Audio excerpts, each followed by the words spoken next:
All right, guys. Good day and God bless. Welcome to the Hub Podcast, your home for health, fitness, and wellness. I'm your host, Dwayne Lee Jr., and I have an exciting episode to bring to you with a superstar guest in his own right for sure. But before I introduce him, I just want to take the time to thank everyone who tuned in to episode 1, What's Your Why, and episode 2, 66 Days. But with that being said, let's go ahead and introduce our guest. He is a great individual in fitness and wellness in the Inland Empire. He's been 3-time nominated Gym of the Year in the IE. He's a certified personal trainer through ISSA, Poliquin Group, and PCIP Level 1 strength coach. He has numerous testimonials through his boot camp and his personal training program. He started at the park and has built his empire all the way up into his own building at GymRatsFit in Riverside, California. Please stand up in your living room, wherever you're watching this right now, and give a standing ovation for the great Andres Nunez, aka Andy. Welcome to the Hub Podcast, Andy. Thank you for having me, Dwayne. Can't wait to dive into talking about health and fitness. It's gonna be good. There we go. Well, let's get straight to it. All right, we don't pull any punches here on the Hub Podcast. We're gonna go straight to the hard stuff.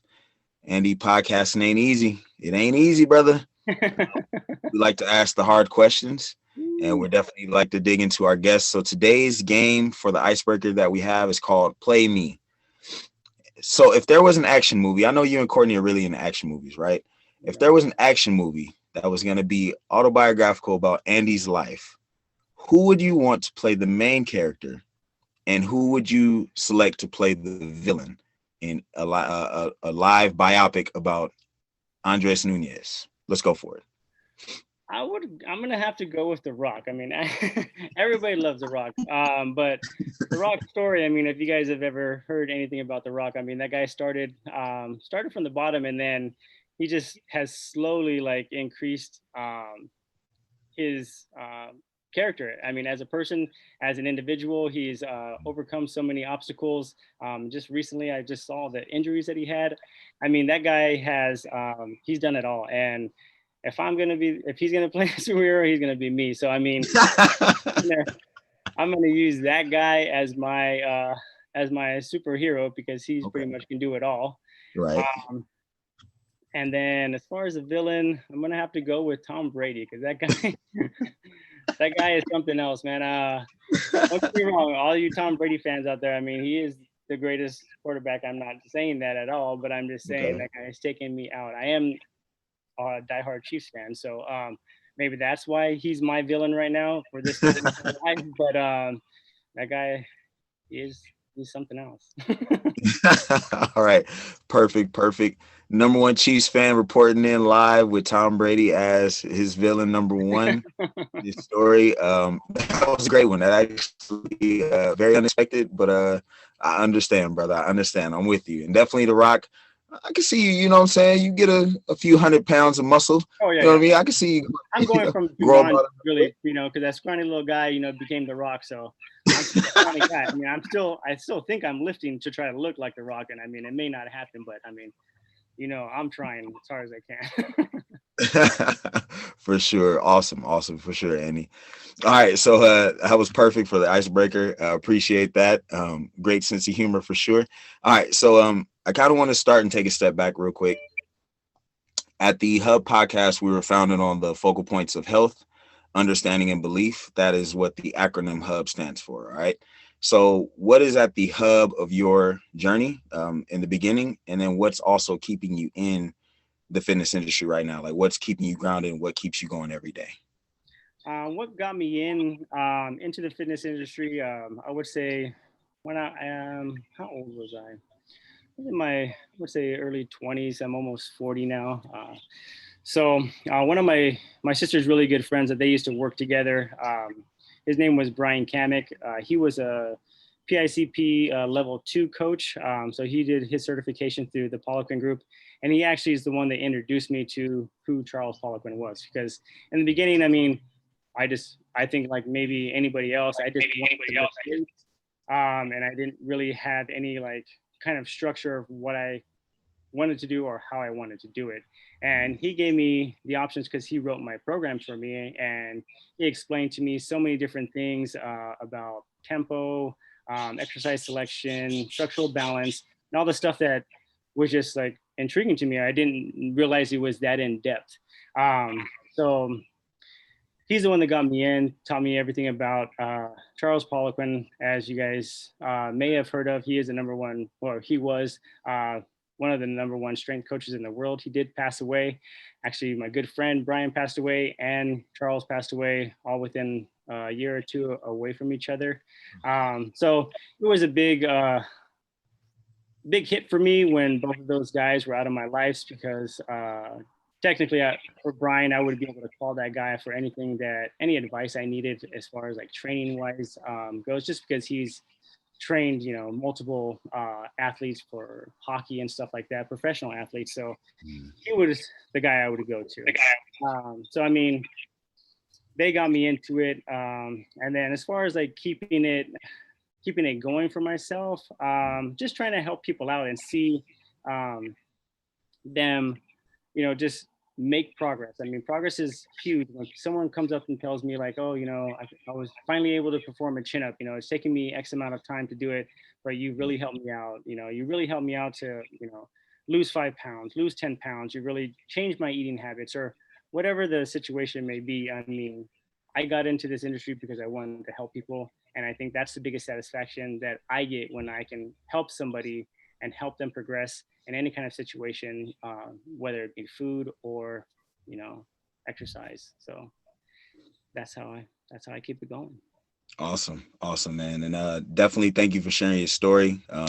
Even some things that I didn't know. I mean, obviously I knew you were licensed and certified through the Poliquin Group, but thank you for sharing your story about your friend Brian, and also Charles Poliquin. Rest in peace to the greats.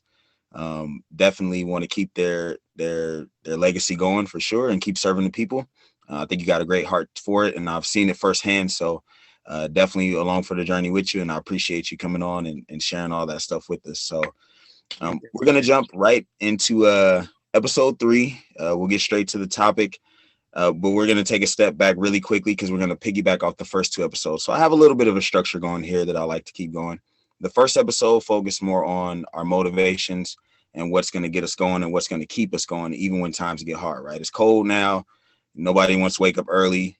You go to work all day. You don't really want to do it at night, but what's really going to keep you going, right? The second episode focused more on like the habits and routines, how to set a goal, break it down into smaller steps, and make it realistic for you as well too. So today I wanted to focus more on programming and progression, which can be a boring topic, but I feel like you have some great insight to help some people, whether they work with a personal trainer or not, and just to make it simple. So if we could start with the very spicy first definition of a principle professionals will know, but maybe the common person wouldn't know, the progressive overload principle. So Andy, if you wouldn't mind, for the first question, just giving us a simple breakdown. What is progressive overload, and how can we make this simple ABCs for people to actually apply this to their fitness journey?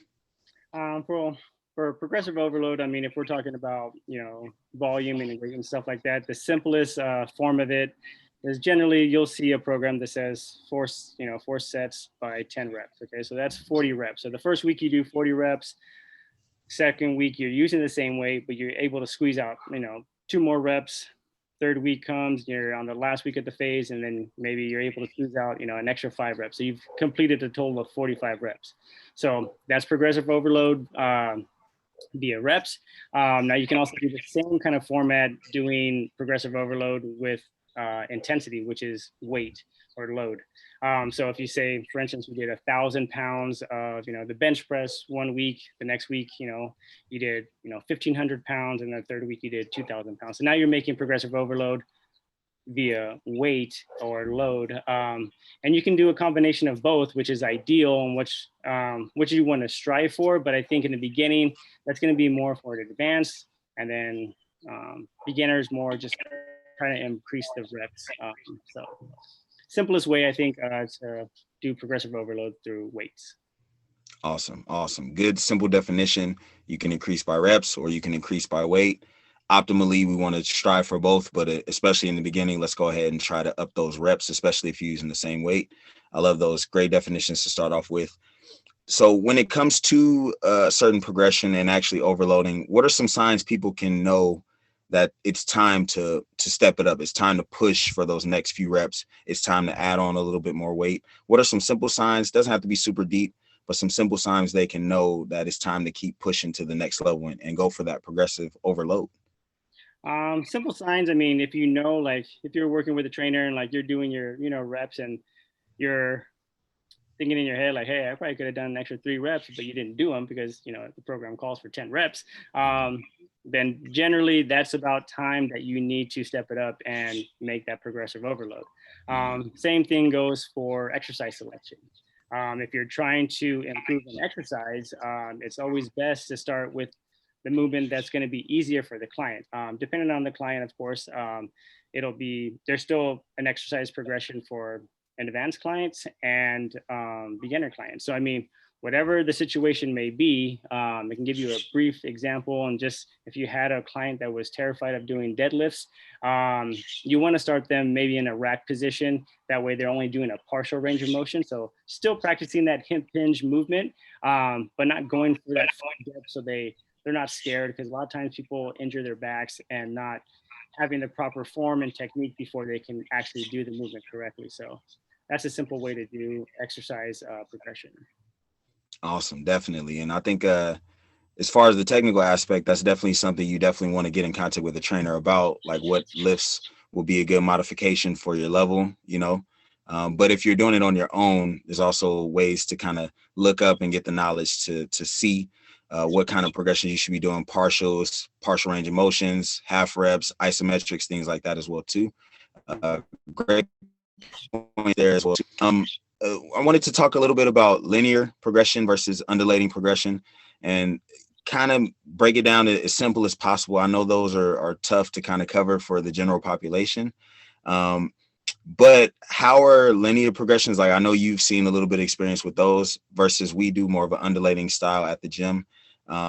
What are some of the benefits of both? And also too, what do you prefer? What's your preferred method with using it for your clients? Like, what do you like to use for your people?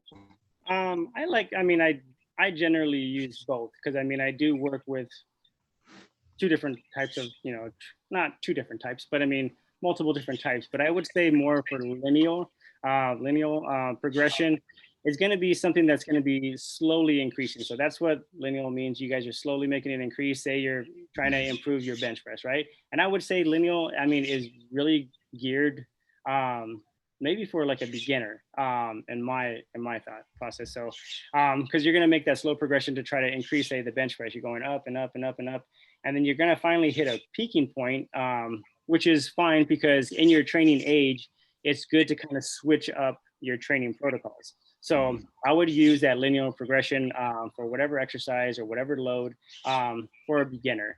And as far as undulating, if you guys don't know what undulating means, it's just a periodization of up and down movement. So you start with, higher reps, then you go to higher intensities, and going back and forth between those 2 different types of training styles, just so you work more motor units, more muscle fibers will be worked. And I would say that more geared towards an advanced type of training. It doesn't necessarily mean you have to have 10 years experience to do undulating periodization. But I think it's better in my thought. I think just because you can tap into a lot more muscle fibers that you're not really tapping into with this lineal progression. So. Okay, awesome. I think we could break that down a little bit as well too. So I didn't go with the classic definitions there, but like you said, linear is just a steady progression over a longer period of time. Undulating is a shorter period of time, but you're going up and down as far as your intensity and your rep scheme as well too. One of the things I did want to ask you here is if you are improving, like say you're doing that undulating style, right? And you're changing it up maybe every 3 weeks, every month or so, but you're still seeing progress. How often would you say too much change is good, or, should you just keep doing what you're doing if you're still seeing progress? How do you know like what style is going to work best for you, for the individual? And how do you gauge that for clients as well too? Like, how do you make that assessment that this style works for certain people? I would say, I mean, if you're making progression, I mean, if something like, I mean, what's the saying? If it's not broke, don't fix it. There we go. All um, right, there we go. so like, you know what I mean? If you're still making progression at whatever style that you're doing, I would keep on doing that until you can kind of change it up and okay, I maxed out that. Maybe I need to work on other things. Maybe I need to, make my back stronger. That way my overhead press will improve a little bit more, because a lot of times that's what happens, is we start, just wanting to focus on one thing. Oh, I'm really focused on just, improving my overhead press, when there's so much more that you can have potential to like grow, but you have lagging body parts that a lot of people don't really assess. And I mean, that comes along with like structural balance, learn how your body kind of works. So I think that answers it. I don't know if I got off a little bit on that, but No, I think that was really good. We kind of went aside a little bit there as well too, but I think that was a really good way of talking about it. I know for me personally, when I first started lifting weights, I was in athletics, so of course we focused on squats, deadlifts, and bench press, and of course all I cared about was my bench press numbers, if I could out squat any of the other DBs in my group, and if I could deadlift with the big linemen, right? So, but then I noticed I started, like you said, developing imbalances in my body. It wasn't the most probably intelligent way to program for a full life. Obviously, for football, you want to get super huge numbers in those three, but at the same time, you definitely want to have other things as well too, so you can stay in balance. And nobody wants to be the guy with the huge upper body and shoulders and the little itty bitty legs, right? So, yeah, definitely something I can definitely attest for personally. You want to know how else we got to keep improving, Andy? how's that? Hey, we got to keep improving through our diets. All right. So No, let's go ahead and get a word in from our first show sponsor here. With all the hustle and the lack of time in our lives today, it's just really, really hard to take care of ourselves and prepare a great meal. Perfect Plate LLC allows a nutritious home cooked meal while also saving us the time and the effort, and also prevent us from going out to eat at fast food places, picking up that breakfast burrito or anything like that at our favorite restaurants. So just remember Perfect Plate, eat delicious, eat clean, and eat perfect with Perfect Plate LLC. That's how we're going to keep improving, Andy. We got to keep getting better. All about that diet. No joke. Man, no joke at all. No joke at all, brother. All right, Andy. So we're going to go ahead and hop into section 2. We got a few base definitions here. I love some of the information that you've already spit out, obviously with the linear progression and also the undulating progression as well too. Also just setting the tempo with the progressive overload. I love the definition that you used. I do think I agree with you. We should be focusing on repetitions going up at first and keeping the loads nice and light for our clients, but also just pushing them to do as much as they can and progressing that way. That way it stays safe, and it's a way that they're confident of doing as well too. We're going to go ahead and hop into the second side of this, and we're going to talk more about the tools you use for the programs that you actually activate. So what are some tools you like to use to help grow your clients and allow for their progression, whether it be what kind of programs you're doing? I know you talked a little bit about kilo strength. What a lot of people don't know your progression into that as well too. So let's talk about some of those things as well. I would say it goes back to when I first started training clients. The most important thing is kind of what I touched on a little bit in the last question. It's structural balance, because that's what I learned in my PCIP course is structural balance. I mean, if you have any kind of weak link, there's an assessment test that I like to do on my clients. That way they know that they're, whatever lagging body part that they have, we can try to help make that movement better. So that would be my first step. I would always start with somebody if they're generally always going to be weak in the overhead press movement. I would start to program that. So normally what I do do a macro cycle of trying to improve the overhead press and some kind of lower body movement. So for instance, lower body movement, yeah, the front squat, deadlift, or regular squat, and try to improve one of those lifts. So you want to improve an upper body lift and lower body lift. That way everything is working properly, because a lot of times what happens is like Dwayne was saying, you just want to do, like for most guys, they just want to do bench press. Well, now they've kind of limited their vertical pressing. They've done nothing but, limited their vertical pressing. They've done nothing but horizontal. So, of course, it's going to be weak. And what a lot of people don't realize is horizontal pressing does not have any carryover to overhead pressing. Overhead pressing, so you got to think about it this way: everything going up and then slowly incline pressing, all that will have better. What was I trying to say? Has better carryover, or it does have carryover to your bench press, and it doesn't go vice versa. So, in order to get your bench press better, generally you want to do overhead press, incline press, dip, and all these things to help your bench press. So, a little food for thought if you guys haven't really thought about that. I mean, it does help a lot to make progression. So all those bench pressers out there on Mondays, you guys know. You saving my meatheads out there, Andy, and I love it. It's only about 5 of them, but you're saving them right now. You're giving them major keys right now, and I love it. Okay. So let's take a step back. You said something about that initial assessment. And I don't want to go too deep into it because obviously I don't want you to give away any too much free game, but if you could kind of take us into what that looks like, just a quick glance into the assessment. You bring somebody in, maybe it's their first time with you. What does that assessment look like? And maybe just tell us like 1 or 2 things and point out a random weakness. You use overhead pressing. You could even still use that as an example. Give us an example of what that will look like and how you see or find that particular weakness. I would say a lot of times, well, this is most common, I would say, for anybody is they have some kind of squat problem.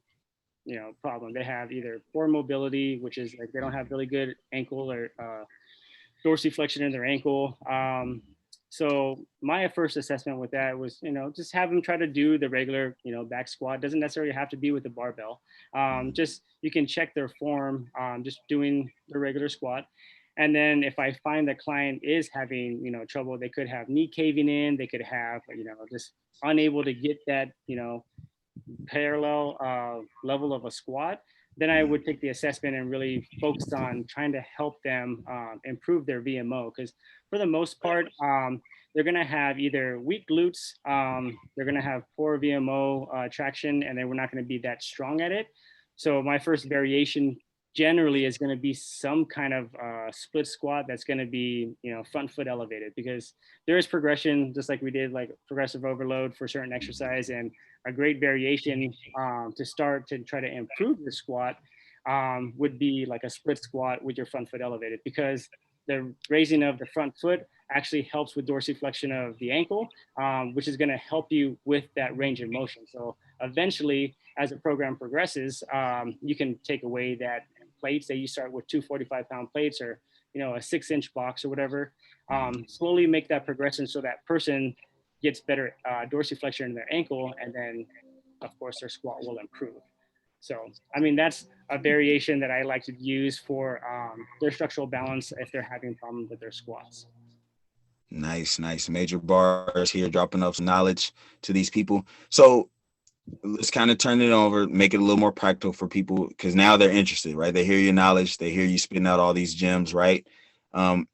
So obviously we're in a pandemic still, almost a year later, right? It's getting crazy right now, but hopefully it seems like the signs are there for things to open up soon.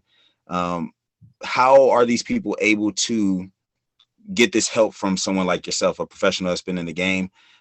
Maybe they're interested in signing up, doing a program or things like that. How do you program for them? Do you just like write it in an email and just send it to them, or what exactly do you use to actually help and get that information out there with all these nuances? Because you're adding in 6-inch box here, using a split squat versus a regular squat. How do you do this for people? How do you actually get this information out to them?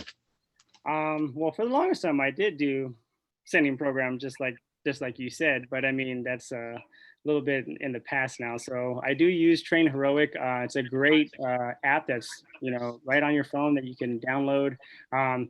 Gives you so much information, helps you track your data, helps you with progression of exercises, gives you videos and tutorials of exactly how the movement should be made. You can go back and forth with your coach, sending videos to your coach.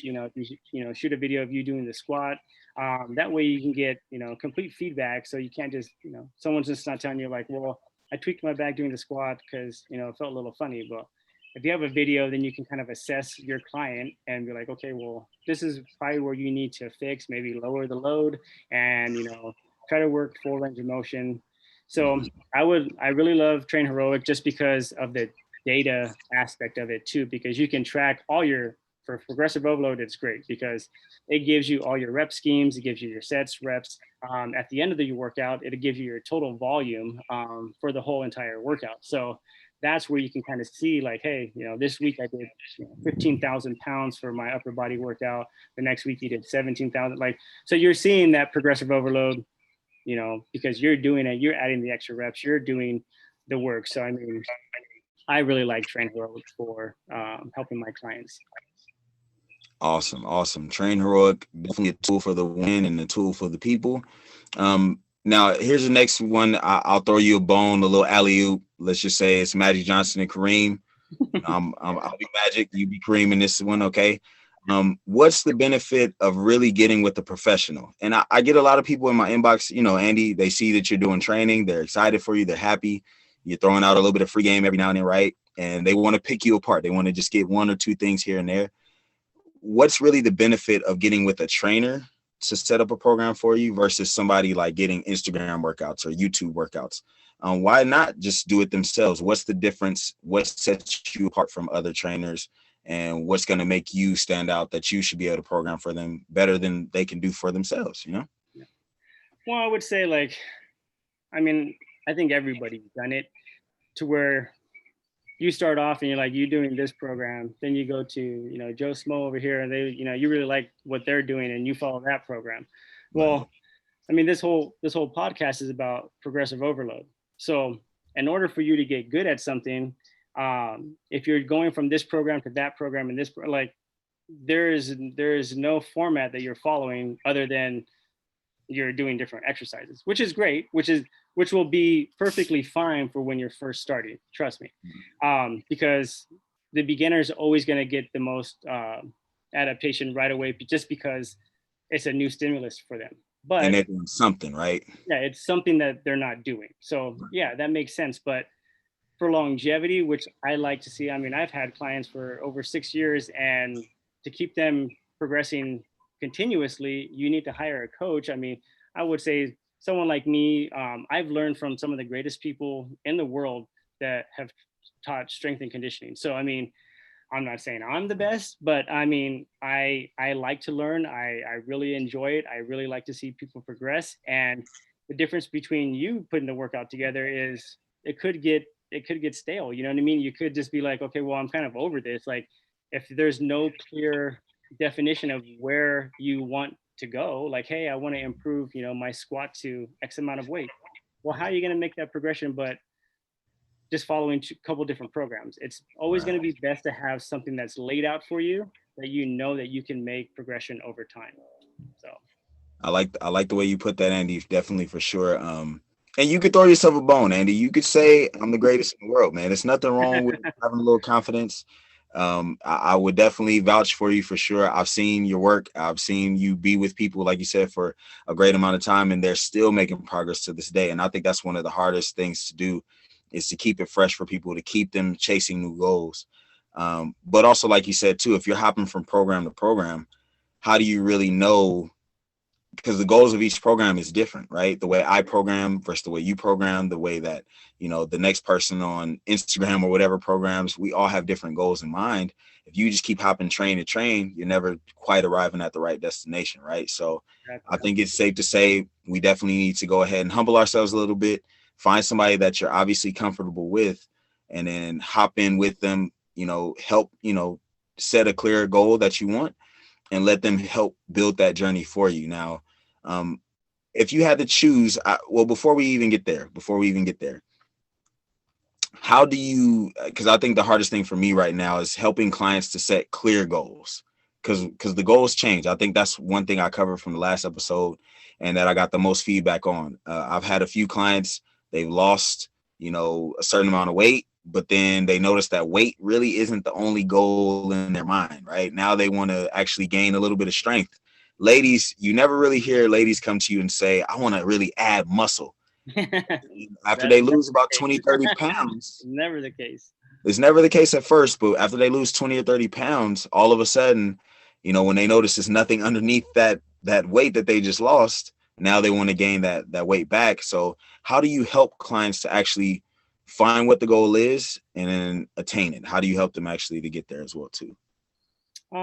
Like you said, I mean, I think most people when they come to you, is always going to be some kind of body composition goal, and from there, is really to try to ask them like, what do you want to achieve? Because I'm just, I'm a tool to try to help you achieve that goal. And my biggest thing is like trying to get these people to understand like, hey, if it's a performance goal, you may have not seen it before, like you were saying, because you wanted to lose the weight first. But now let's try to work on, I like to work on performance goals. And a lot of times they don't realize that in order to look a certain way, the performance goal is pretty much what they need to do. So I do like to ask my clients, what's your performance goal?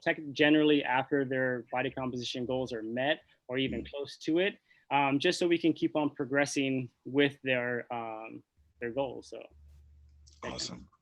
Yeah, I think you covered that very well. Sometimes it's not always about the weight goal. A lot of times it could be a certain composition goal. And also that performance, man, is so key.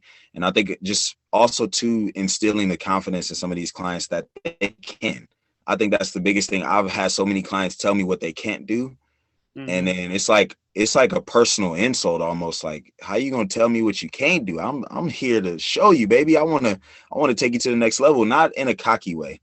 Yeah. But just because we know the human body is such a beautiful machine, we want to help those people get to the next level. And I think you definitely have that same heart for service and also helping people see what the amazing machine that is their body can actually do. I have one last question that I really want to ask, but before we get to that, Andy, could you let the people know where they can find you on social media, website, anything that you want to plug? This is your 30 seconds of fame to shine.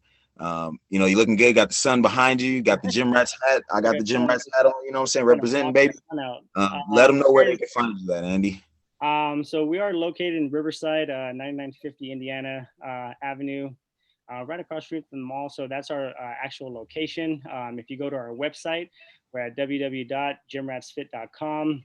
You can also find us on social media under GymRatsFit on Instagram, which most people use. And also, I think that's it. Those three platforms is what we use the most. I mean, we do use Facebook too, but you would just look up GymRatsFit and you would be able to find us. Awesome, man. You kept it really at 30 seconds. I'm very, very impressed. All right, so we're gonna try to put a bow on this, but before we do that, if you had to choose one particular piece of equipment, right? You get stranded on a desert island. You're flying.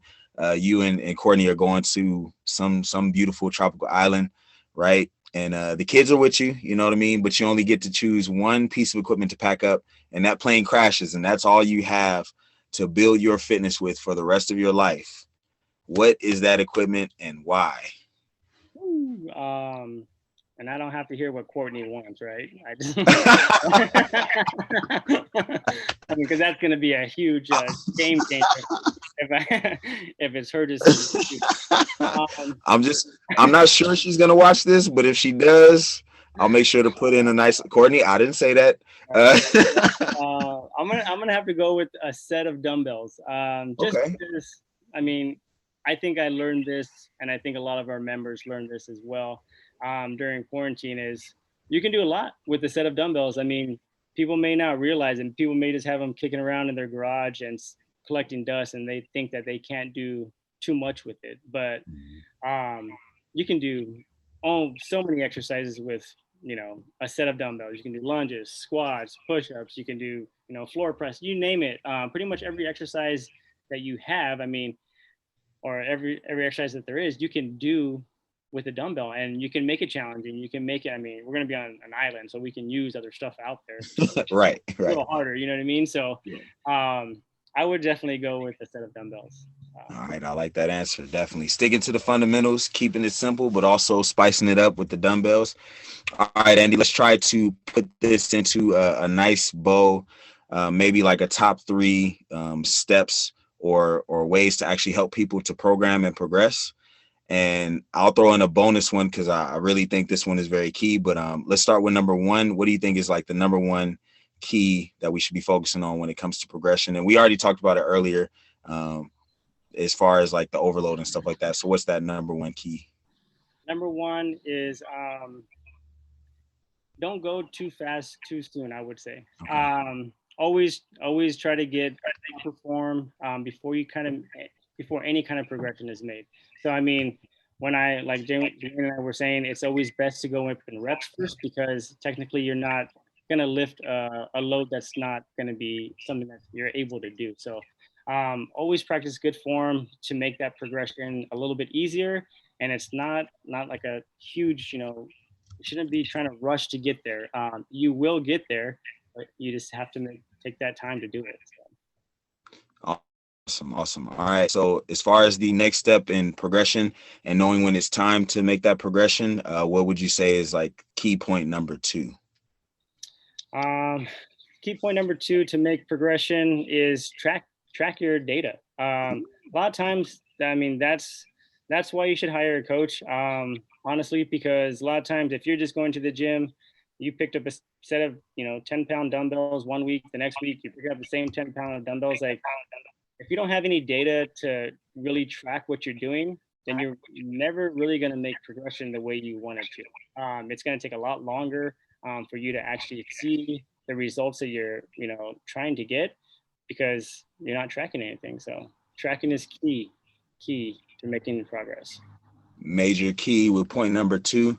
All right, last but not least, and I think you kind of mentioned it inside of point two, is getting a little bit of help. But why is it important to, let's focus there a little bit. Why would it be important to get that help?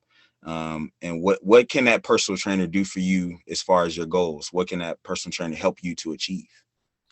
I would say your personal trainer is going to always help you to achieve what you never thought possible. Just because I've had a lot of clients tell me like, oh, I'll never be able to do this, I'll never be able to do that. With the right coach, you'll be able to do the things that you never thought possible. So it's always, in my personal opinion, I mean, I've had a coach for a long time, because I want to be better myself. I want to be better so I can better serve other people. So hiring a coach is going to be really key to helping you progress. So. Even your coaches have coaches, people, and I love it. I'll go ahead and throw in a bonus one, just because I think it just really fits and it's apropos. Don't forget the goal, right? So always go back to the goal, the initial goal, and maybe it's changed. Maybe you have to reassess the goal. Maybe you've broken it down into smaller steps. But I think key point number four is just to make sure you break it down and go back to that goal and make sure you're still heading that direction, or maybe you've added to the goal. Maybe it's changed shape in a little bit of ways, but that's okay as well too, as long as you're still headed in the right direction. And it's really hard to know where you're going if you don't know where you've been. So I think that's a very key point.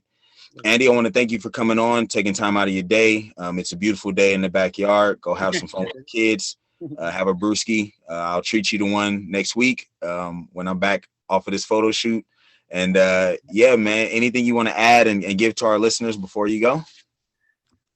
Not that I can think of right now. I do only have 1% on my laptop, so I don't want to lose any of the information. So thank you for having me. I hope this was able to help you guys understand a little bit about progressive overload. If you guys ever need any information, Dwayne is an awesome guy. I mean, I really highly recommend him for any of your training needs, health and fitness. I mean, it's great to have him aboard with GymRats. So thank you for having me. Appreciate you, brother. All right, man, go ahead and charge the laptop. Have a great day. All right. I'll send you off. And this is it for episode 3 of the Hub Podcast. We appreciate you guys. Good day and God bless.